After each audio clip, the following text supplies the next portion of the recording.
يلا بينا تحدي جديد مع ياسر. دلوقتي لعبة هاي كيو. مبدئيا ياسر كل ما انزل لغز ولا حاجة يقول لي سهلة سهلة، فانا جبت له النهاردة تحدي قوي جدا. عملت له هنا حرف التي وهلخبطه، والمفروض ياسر يعمل لنا هنا حرف التي. بالكو هيعرف يعمله ولا لا؟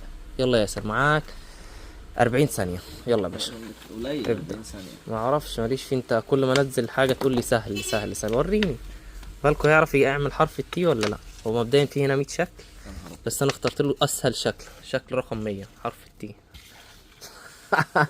اعمله مرة تاني قدامك؟ ليه؟ اهو. لا مش تي ده يا باشا، ده تي يا جماعة. ده ازاي؟ اهو ورينا. كده لو كده. حد يعرف يعمل حرف التي حط لنا قلب ايه احمر. احنا وصلنا قد ايه كده؟ ما وصلناش لاي حاجة خالص. لا لا. برضو عملت لك